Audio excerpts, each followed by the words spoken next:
अथवा भगवानप्रति विश्वास र माता रानीप्रति आस्था कोहीमा छ भने कसैले मलाई सम्पर्क राख्नुहुनेछ।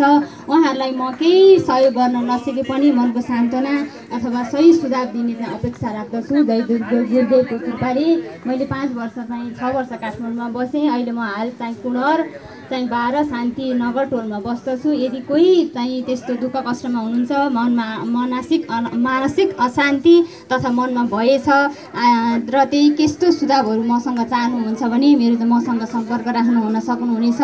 म चाहिँ जय गुरुदेवलाई मान्छु, माता रानीलाई मान्छु। यदि चाहिँ आउन चाहनुहुन्छ भने हजुर अथवा कोहीलाई पनि सम्पर्क गर्नुहुन सक्नुहुनेछ। जय गुरुदेव। उपस्थित सम्पूर्ण साथीहरूलाई मेरो नमस्कार। म महादेवी सिग्देल। मेरो घर चाहिँ रूपपाताल होइन, सालकोटा हो। मेरो घर चाहिँ रूपपाताल हो है। अहिले मेरो बसाइ चाहिँ वास्तुला थर छ। म चाहिँ एउटा सानोतिनो जब गर्छु मातृ शिशु मृत्यु हस्पिटलमा। मेरो चाहिँ एउटा नानी 10 वर्षको छ र बाबु 5 वर्षको छ। हस्, धन्यवाद।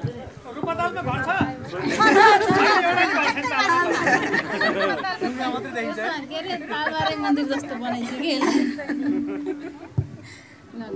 सबै साथीहरूलाई मेरो नमस्कार। मेरो नाम चाहिँ सबैलाई लगभग थाहा छ, त्यही पनि भनिहालौँ, रेखा बराल। पहिलेको सेक्सन 10A के अरे बीमा थिएँ म। 8, 9, 10 तिनटैमा बीमै थिएँ। अनि पुरानो घर त अब मासबार भन्ने भइहाल्यो। अहिले नदीपुरमा हो। र मेरा परिवार सङ्ख्या 4, 2टा छोरा छन्, एउटा 11 वर्षको र एउटा 6 वर्षको छन्।